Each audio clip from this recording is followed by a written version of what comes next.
신뢰합니까? 라는 제목으로 은혜 말씀을 나누겠습니다. 하나님의 신뢰에 대하여 같이 말씀을 나누겠습니다. 에돔이라는 지역이 있습니다. 에돔은 누구의 후손들이 만든 나라일까요? 에서죠. 에서 요단 지역 그 밑으로 남쪽으로 있는 에돔 지역. 거기에 욥이라는 사람이 있습니다. 동방의 의인이다 그러는 거죠.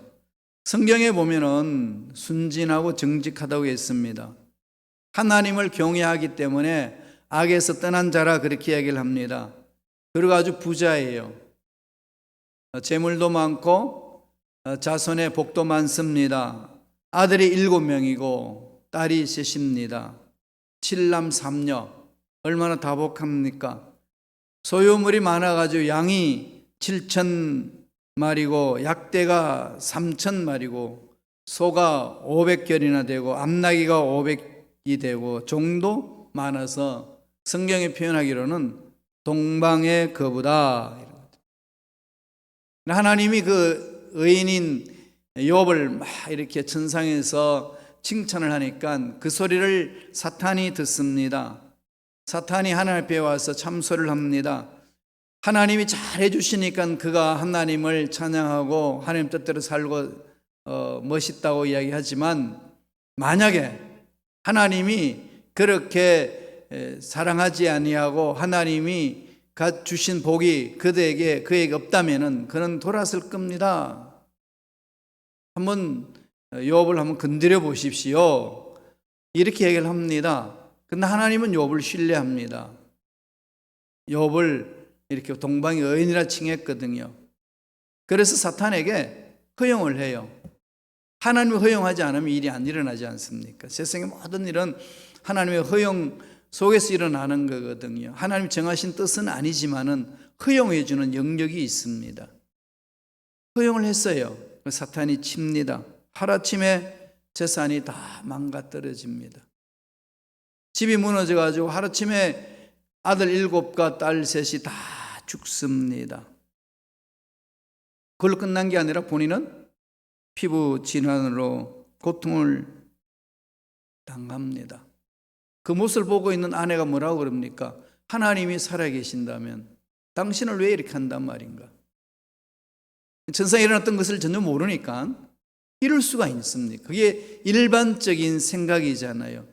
하나님이 사랑하시는 능력이 있는데 왜 이런 일이 일어납니까? 이라는 것이 욥의 아내가 대언하는 것은 모든 인류가 던지는 질문하고 동일합니다. 그러면서 뭐라고 그럽니까? 차라리 저주하고 죽어라. 욕창이 일어나가지고 피부 질환이 일어나서 가려움증에 걸려서 견디지 못합니다. 살이 막 썩어가는 거죠. 그건 구더기가 살게 되고 밤마다 잠을 잘 수가 없습니다. 그러니까 저주하고 죽으라는 얘기입니다. 욥의 입장으로 보면은 정말로 삼킬 수 없는 고통 속에 있는 거죠. 하루아침에 그런 일 당한 것 아니겠습니까? 지구촌이 당하고 있는 이 모습. 하루아침에 코로나 바이러스 19로 인하여서 선진국이 우습게 생각했는데 동양에서 일어나는 전염병이라고만 생각했는데 전 세계를 강타하니까 그렇게 선진 문명과 문화로 자랑하던 이 선진국 나라에서 그냥 속수무책이었습니다. 지금 미국은 아직도 속수무책이에요. 이번에 코로나19 사태에 대해서 누가 잘했나 이렇게 쭉 이제 통계적으로 보니까 유럽, 덴마크가 제일 잘했다. 한국은 지금 6위로 돼 있어요. 미국은 얼마나 될까요? 꼴찌입니다. 가장 문명 국가고 전 세계를 호령했던 나라가 지금 팬데믹 앞에서는 꼴찌가 되었습니다. 하루아침에 이런 일 당한 거죠. 욥이 하루아침에 당했을 때 얼마나 고통이 심하겠습니까? 그런 상황 속에 위로한다고 새 친구가 찾아옵니다. 엘리바스와 빌닷과 소발이 찾아와가지고 변론을 막 하잖아요. 그리고 젊은 사람입니다마는 지혜자인 엘리후가 찾아옵니다. 이 네 사람이 이야기하는 내용이 기록된 것이 욥기입니다. 인과응보다는 거죠. 새 친구는 다 이유가 있는 거 아니겠어? 네가 죄를 범해서 이런 거지. 회개된다는 거 몰아붙이고, 엘리후는 나중에 와서 하는 얘기가 그것만은 아닌 것 같다. 뭔가 다른 게 뜻이 있지 않겠나. 답은 못하지만은. 그렇게 변론하고 있는 이때에 욥은 뭐라고 이야기합니까? 막 흔들린 듯 하다가도 흔들리지 않고 제자리를 찾아갑니다. 그러면서 오늘 본문에서 고백하는 말을 합니다. 다 같이 한번 읽어볼까요? 욥기 13장 15절 말씀이에요. 한 목소리로 읽습니다. 그가 나를 죽이시리니 내가 희망이 없노라. 그러나 그의 앞에서 내 행위를 아뢰리라. 이게 무슨 의미인지 이해되시나요? 이 한 구절에 정말 모든 게 담겨 있습니다. 한글 번역이 좀 잘못되어 있어요. 킹 제임스 버전 영어로 보면은 그가 나를 죽이시리니 한글로 되어 있는 이게요, though he slay me 되어 있습니다. 그가 나를 죽인다 할지라도, 죽이실지라도 yet will I trust in him. 나는 그를 신뢰할 것이다. 이렇게 되어 있어요. 영어는 그렇게 되어 있습니다. Though he slay me, yet will I trust in him. NIV에는 yet will I hope in him. 나는 그에게 희망을 두리라. 이게 원뜻으로 되어 있습니다. 하나님께서 나를 죽이실지라도 나는 하나님만을 신뢰합니다. 이거예요. 상황이 아무리 힘들고 어려워도 나는 전능하신 하나님을 신뢰합니다. 이 고백을 욥이 합니다. 이거 오늘 저와 여러분들에게 주시는 메시지예요. 정말로 하나님을 신뢰하느냐는 거죠. 그 물음에 여러분 어떻게 대답할 수 있을까요? 무엇을 우리는 하나님을 신뢰하나요? 욥 전체를 바라보면 욥이 무엇을 신뢰하는지를 욥기 내용 전체에 들어 있습니다. 첫째로 뭘 신뢰할까요? 하나님이 세우신 선하신 계획이 있는 거죠. 나는 그 계획을 신뢰한다는 겁니다. 비록 내 계획대로 안 되고 일이 막히고 되는 듯 하다가도 안 되고 옛날에 잘 해보겠다 했던데 실패당했고 그리고 지금도 힘들고 어느 상황이 막 펼쳐지는데 그런 일이 있단다 할지라도 나를 창조하신 전능하신 하나님이 세우신 계획, 오점이었고 문제가 없음을 나는 신뢰합니다. 이거 아니겠어요? 하나님의 계획에 내 계획을 끼워 맞추는 거죠. 잘못된 신앙은 뭘까요? 내 계획 속에 하나님이 들어오라고 요청하는 건 그건 지극히 인간적인 인위적인 신앙이에요. 나 중심 신앙이거든. 신앙이 아닙니다. 하나님은 그걸 깨시는 거죠. 그게 그냥은 안 깨집니다. 혼이 나야 깨져요. 아니면 말씀의 능력으로 은혜로 푹 잠겨야 녹아지고 변화가 됩니다. 깨트려야 돼요. 신앙생활은 뭐라고요? 하나님의 계획 속에 내가 그게 뛰어들어가는 겁니다. 그게 쉽지 않잖아요. 이 세상에 너무 길들어진 부분들이 많기 있기 때문에 말은 쉬운데 정말 쉽지 않아요. 그래서 저와 여러분들이 알아야 될 것은 뭘까요? 하나님이 나를 위하여 세워놓으신 계획이 뭔가 이거죠. 신구약을 통해서 여러 군데에서 말합니다. 내가 너의 앞길을 정했다. 모든 것을 나한테 맡겨라. 잠잠히 기다려라. 하나님이 세상을 이처럼 사랑하사 그를 믿는 자마다 멸망치 않고 영생을 얻게 하셨음이라. 그런 선하신 계획이 있으시다는 거죠. 이런 말씀을 늘 마음판에 새기면서 자신을 돌아봐야 됩니다. 그러니까 그것을 알면은 내 환경이 어려울지라도 하나님이 나를 죽인다 할지라도 또 He slay me 한다 할지라도 But I will trust in Him. 나는 그를 신뢰할 것입니다. 이 신뢰가 확신 어디서 오죠? 하나님이 나를 향하신 세워놓으신 선하신 계획이 있음을 알 때 가는 것 아니겠습니까? 이 선하신 계획을 모르면은 왜 이러냐는 거죠. 그냥 흔들려 버립니다. 욥은 하나님이 자기 인생을 책임져 주신다는 사실을 욥의 재산이 날아가고 아들, 딸들이 다 죽고 난 이후에 자기 몸에 욕창이 걸렸을 때라도 신뢰했어요.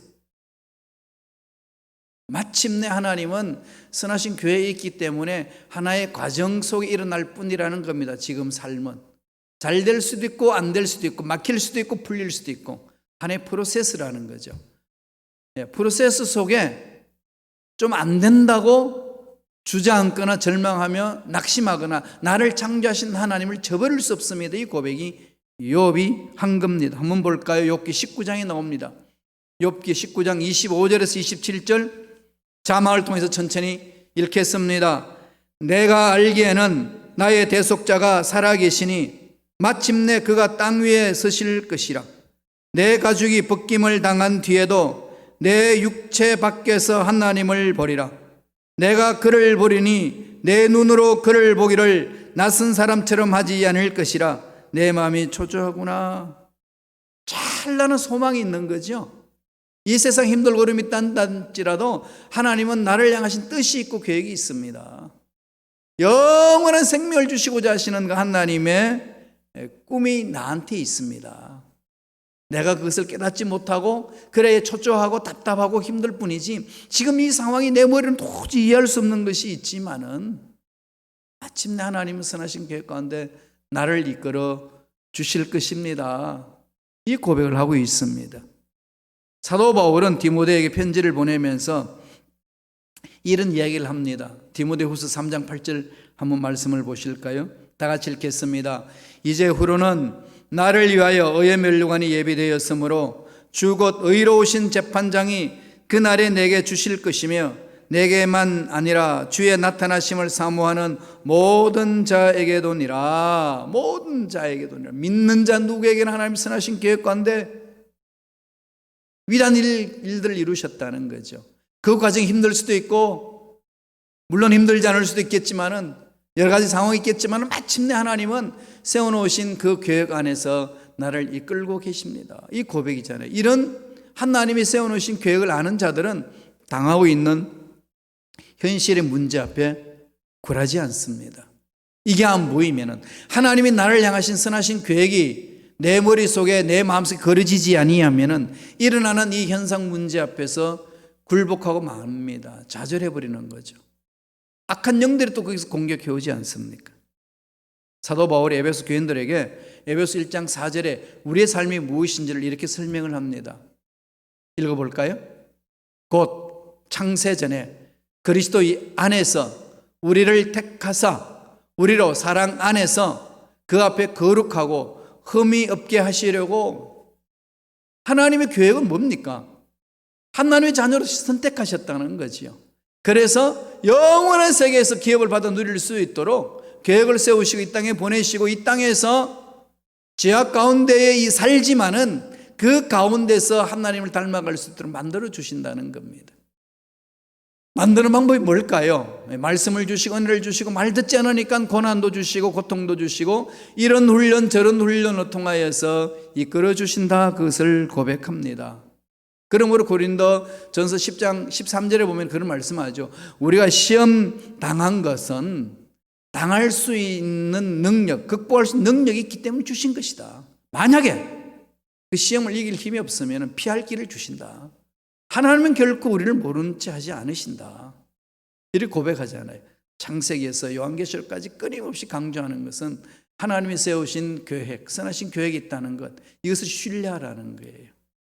욥은 지금 그것을 신뢰하기 때문에 하나님이 내가 어려운 상황에 빠뜨린다 할지라도 그런 상황으로 몰고 간단다 할지라도 하나님 아니 나를 죽인단다 할지라도 나는 하나님 말을 신뢰합니다. 이렇게 얘기하는 거죠. 이런 신뢰가 저와 여러분에게 있는지 한번 말씀을 통해서 점검해 보시기를 바랍니다. 신뢰 문제입니다. 두 번째, 무엇을 신뢰한다는 겁니까? 하나님의 성품을 신뢰하는 거죠. 하나님이 어떤 분인지를 알기 때문에. 창조자 하나님, 전능자 하나님, 무소부지하신 하나님, 그 하나님이 어떤 분이신지를 아는 거지요. 그분의 성품을 아는 겁니다. 막 세상에 사람들이 막 소문이 막 일어나잖아요. 일어나면은 그 소문 출처를 이렇게 막 하면서 들은 사람들 이야기 보면은 당신 어떻게 생각합니까? 그러면 그분들이 그 사람을 신뢰할 때는 말합니다. 내가 아는데요, 그 사람의 성품으로는요 그런 말 한 적이 없을 겁니다. 거짓말일 겁니다. 단히 잘라냅니다. 왜? 이유가 뭘까요? 그분을 안다는 거죠. 그분의 성품을 내가 아는데 그분이 그런 말을 하고 그런 행동을 하실 리가 없습니다. 이런 거예요. 그렇게 말할 수 있는 근거는 어디 있나요? 그분의 성품을 알기 때문에 그런 거잖아요. 이 힘든 세상에서 당당하게 하나님을 신뢰하며 하나님의 능력을 바라보고 문제보다도 크시고 우리를 괴롭히는 악한 영들보다도 강하십니다라고 외칠 수 있는 것은 뭘까요? 하나님이 어떤 분인지를 내가 만나서 안다는 거죠. 어떻게 만난다고요? 기록하신 말씀이 있지 않습니까? 그 말씀 속에서 체험하는 거죠. 오늘 본문 말씀을 볼까요? 욥기 1장 21절 22절입니다. 읽지 않은 말씀입니다만 다 같이 한 목소리 읽겠습니다.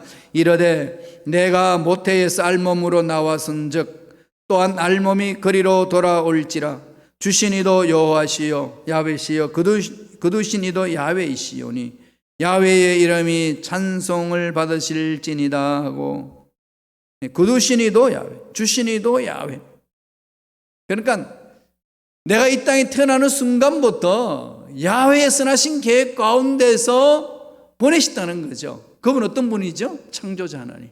우주 만물을 창조하신 전능자 하나님.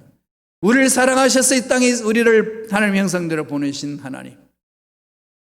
보내실 뿐만 아니라 살 수 있는 능력도 주시고 또 때가 되면은 우리를 받아주시는 하나님. 난 그 하나님을 압니다 이거죠. 그냥 머릿속에 아는 게 아니고 들어서 아는 게 아니라 내가 체험해서 합니다 이겁니다. 그러니까 하나님의 성품을 절대적으로 신뢰하기 때문에 흔들리지 않는다는 거죠. 이렇게 하나님의 성품을 신뢰하시려면요 저와 여러분들은 성경 공부를 해야 합니다. 구체적인 하나님은 성서 속에 있거든요. 방법이 있습니다. 성품을 공부할 때에 색연필을 여러 종류로 만드세요. 하나님이 사랑이 나올 때는 빨간 색연필로, 하나님의 복이 나올 때는 노란 색연필, 물론 각자 다르게 생각하면 됩니다. 하나님의 공의가 나올 때는 파란색으로, 하나님의 심판은 무시무시하니까 까만색으로. 여러분 각자가 선택해가지고요 성경 읽을 때에 내가 보기에는 하나님의 사랑이야, 하나님의 은혜야, 하나님의 긍휼이야, 하나님의 복이야, 아니 이건 하나님의 정의 공의를 말하는 거야, 하나님의 심판을 말하는 거야, 그럴 때는 그럴 때마다 색연필을 바꿔서 칠하면서 한번 읽어보세요. 그리고 힘들고 어려울 때 성경을 딱 펼치면 어떤 색깔만 보일까요? 빨간색만 보이는 거죠. 하나님 날 이렇게 사랑하시는구나. 힘들고 어려울 때는 어떤 색깔이 보일까요? 축복과 능력을 노란색으로 했다면 노란 색깔로 보이는 거예요. 하나님 인도하시는 거니까요. 하나님 우리를 잘 아시기 때문에 그렇게 색깔부터 보기 위해서 집중하게 하는 겁니다. 왜 힘들고 어려우면 성경마저도 손 놓을 때 있잖아요. 그럴 때 펼치면은 정말로 약할 때는요 노란색만 보여요. 와, 하나님 이렇게 강하시구나. 이렇게 강하시구나. 이 하나님의 성품이 내 마음속에 팍 와닿는 순간에요 두려움이 사라집니다. 성품을 신뢰하니까, 아니까.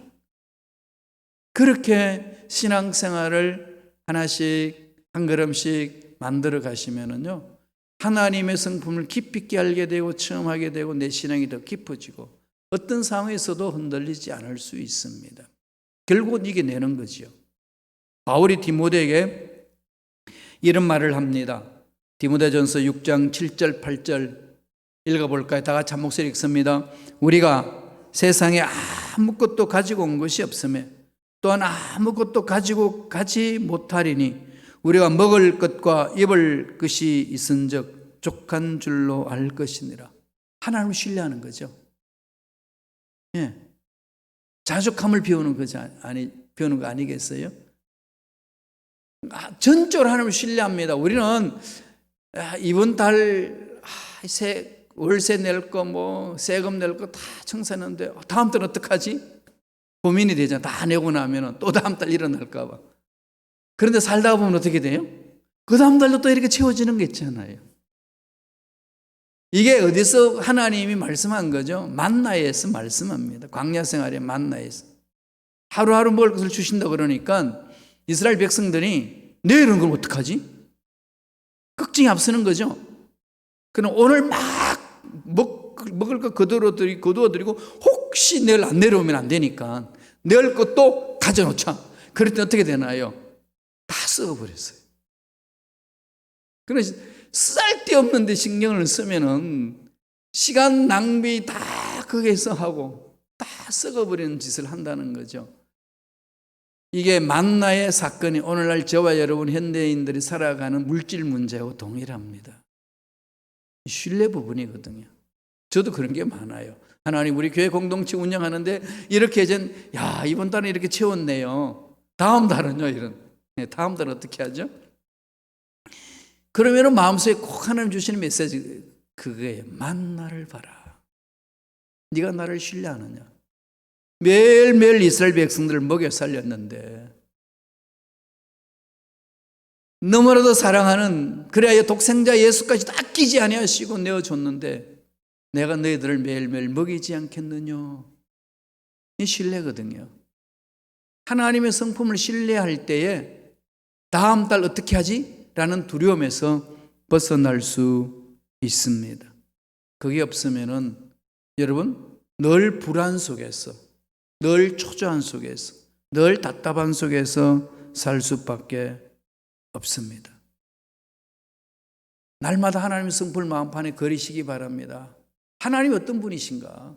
이게요 가슴 속에 가득 차 있으셔야 돼요. 다른 것보다도 내 은행에 돈이 얼마나 많이 들어있느냐 이거 자꾸 신경 마음 뺏기지 말고요. 이건 뭐 참조만 하는 거고 정말로 우리가 마음 집중해서 내 마음을 내놓아야 될 것은 하나님이에요. 하나님 어떤 분이시냐. 이 문제는 전능하신 하나님과의 씨름에서 나는 반드시 기도하면서 하나님의 성품의 능력을 믿거나 문제 해결 받으리라. 이런 어떤 진검승부가 있어야 되잖아요. 사람들과 싸울 때는 그냥 딱짝같이 이기려고 그러는데 왜 하나님 앞에 나와서 기도할 때는 그냥 슬렁슬렁하고 마는지 모르겠어요. 문제 있을 때는요 이 문제 하나님 기도로 반드시 응답받겠습니다. 여러분 이건 결심결단이 일어나야 돼요. 하나님 그걸 원하시거든요. 그래서 훈련하는 거 아니겠습니까? 이런 일 저런 일로 인하여서 성품이에요. 하나님 어떤 분인지를 아는 자들은 철저하게 하나님을 신뢰하며 절대신을 가지고 살아갈 수가 있습니다. 마지막 세 번째로 어떻게 신뢰관계를 하죠? 하나님이 궁극적인 목적을 가지고 이끌어 주시거든요. 궁극적인 목적. 폴틸리라는 신학자가 있는데 우리의 신앙생활의 삶은 얼티밋 컨선이라고 그랬습니다. 궁극적인 관심. 저와 여러분 궁극적인 관심이 뭡니까? 어디에 두고 있습니까? 여러분의 궁극적인 관심은 어디에 있나요? 정말로 우리의 궁극적인 관심은 어디로 가야 되나요? 하나님이잖아요. 하나님이 나를 통해 하실 일. 그죠? 궁극적인 목적. 그게 집중하는 거거든요. 그것을 신뢰하는 겁니다. 하나님 목적이 있으세요. 처음에 시작했던 하나님의 선하신 계획과 그 다음에 하나님의 목적.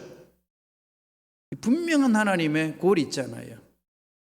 저와 여러분 창조하셨을 때에 그냥 한번 살아봐라 던진 것 아닙니다. 계획을 세우시고 궁극적으로 일을 하시고자 하시는 목적이 있는 거죠. 그 목적대로 달려가는 거 아니겠어요?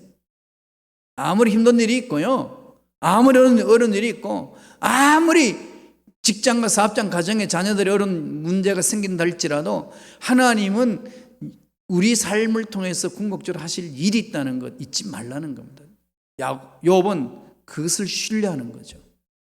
이게 욥이 의인이 되임을 표현하는 모습이고 하나님이 그를 사랑하는 모습인 것을 성경에서 말씀하고 있습니다.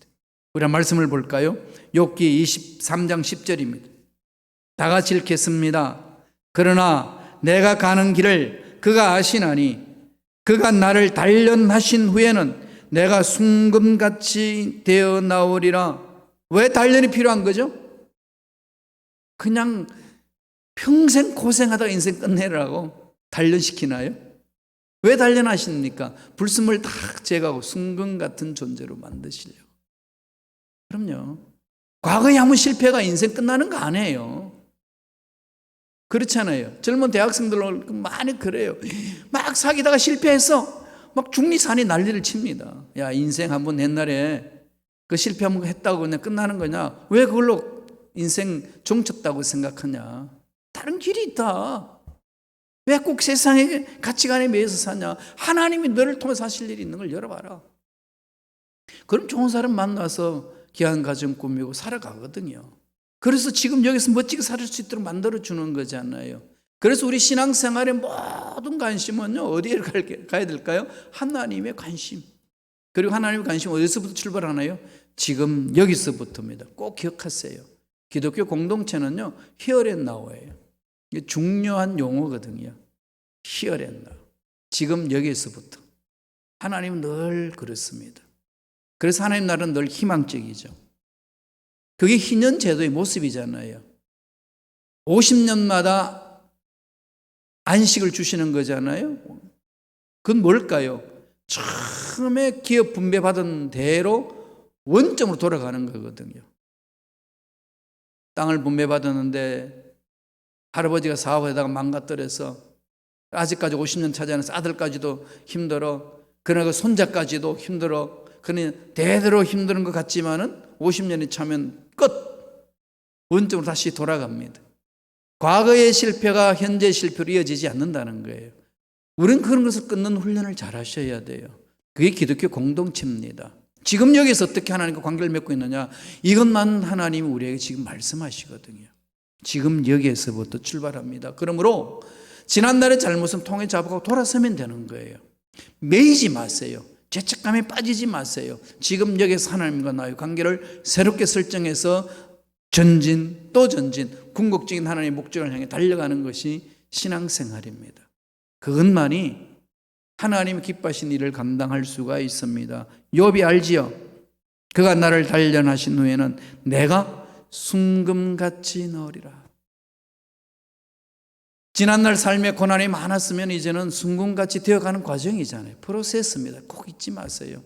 프로세스가 인생 끝 다 전부는 아니지 않습니까? 화가가 그림을 그리는데 밑그림을 그릴 때는 도대체 이해할 수 없습니다.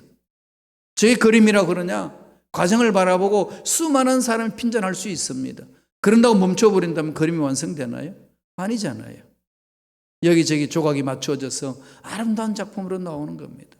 우리 인생이 그렇거든요. 욥은 지금 그것을 자기 친구들에게 변론을 해줍니다. 나중에 엘리야에게도 그렇게 얘기하지 않습니까? 나중에 하나님이 오셔서 뭐라고 그럽니까? 욥을 붙들어 줍니다. 욥의 그 마음을 축복하는 거죠. 욥기 23장 13절 14절 볼까요? 하나님이 하시는 일이 있다는 걸 이야기를 해줍니다. 다 같이 읽겠습니다. 그는 뜻이 일정하시니 누가 능히 돌이키랴?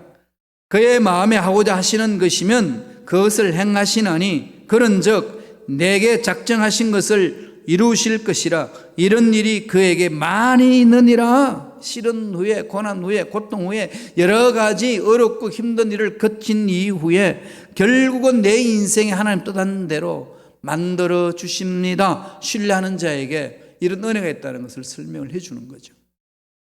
우리 인생이 그래 가야 됩니다. 여러분, 코로나19 언제 끝날 것인가? 물론 빨리 끝나면 좋겠습니다만, 그러나 지금 우리의 마음 자세는 뭐해야 될까요?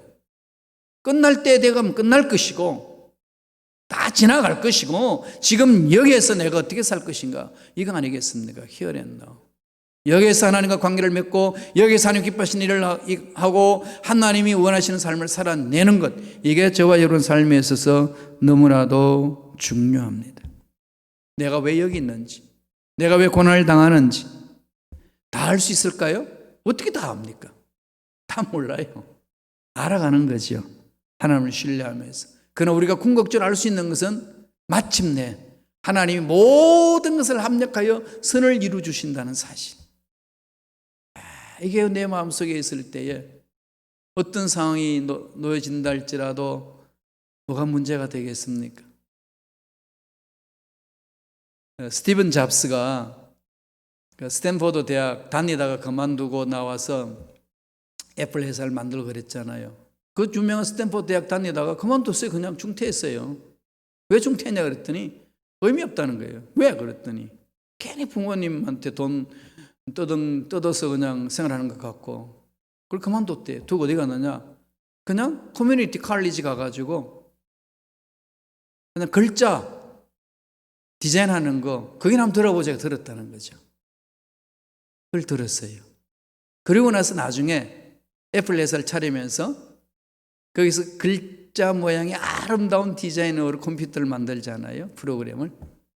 그리고 스탠포드 대학에 졸업할 때에 거기에서 이제 축사로 부름을 받고 갔습니다.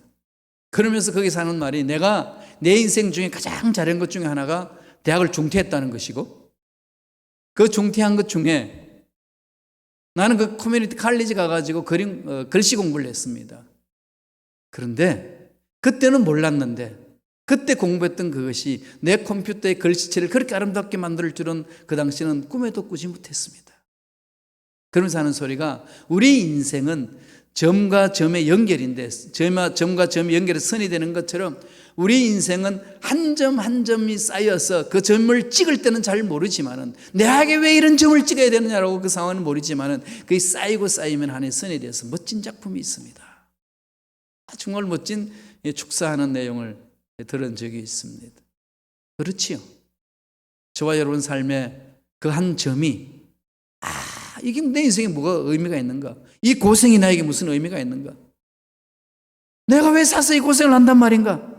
이런 상황이 있을 때에 기억하세요. 하나님은 점들을 모으셔서 합력하여 선을 이루어 주십니다. 궁극적인 목적을 향해 이끌고 계신다는 사실을 절대로 잊지 마십시오. 다니엘 세 친구가 바벨론에 끌려가가지고 하나님 말고 신상에다가 절을 하라고 했을 때에 거절합니다. 너희들 거절하면은 이 풀무불이 집어넣을 것이다. 용광로 집어넣을 것이다. 그래도 거절합니다. 그래서 다시금 왕이 와가지고 다시 한 번 더 설득합니다. 야, 지금이라도 신상에 우리 절하겠습니다. 말 한마디만 하면 내가 다 살려줄게. 그랬더니 그때 세 친구들이 이런 말을 합니다. 다니엘서 3장 17절 18절 한번 보세요. 전 너무 이 말을 좋아해요. 다 같이 읽겠습니다. 왕이여, 우리가 섬기는 하나님이 계시다면 우리를 맹렬히 타는 풀무불 가운데에서 능히 건져내시겠고 왕의 손에서도 건져내시리다. 그렇게 하지 아니하실지라도 왕이여, 우리가 왕의 신들을 섬기지 아니하고 왕이 세우신 금신상에게 절하지도 아니할 줄 없었어. 이 고백이잖아요. 하나님이 성품을 신뢰하고 하나님의 계획을 신뢰하는 자들은 고백할 수 있는 거거든요. 궁극적으로 하나님은 내 인생을 책임져 주십니다. 그런 거예요. 여러분, 팬데믹 현상으로 여러 가지 힘들고 그런 일들이 많으시죠? 말씀을 기억합시다. 욥이 고백한 것 이거 기억합시다. 어려운 상황이 있단다 할지라도 나는 하나님을 신뢰하며 가겠습니다. 내 인생 하나님께 맡깁니다. 합력하여 선을 이루어 주실 줄로 믿습니다. 이 신앙 고백과 함께 승리하며 예외신 복을 듬뿍 받아 누리는 저와 여러분 되시길 간절히 축원합니다. 기도하겠습니다. 하나님 아버지 감사합니다. 오늘 우리에게 귀한 생명을 허락하여 주셔서 하나님 말씀을 깊이 묵상하며 되새기며 하나님께 결심결단하며 영광 돌릴 수 있도록 축복해 주셨으니 감사합니다. 주신 말씀 마음판에 새기고 주신 말씀의 힘으로 힘들고 어려운 상황을 극복하기를 원합니다. 역사하여 주시고 은혜로 우리를 붙들어 주시고 앞길을 열어 주시옵소서. 감사하고 예수님 이름으로 기도드리옵나이다. 아멘. 우리 기도하기 전에 한번 찬양할까요? 하나님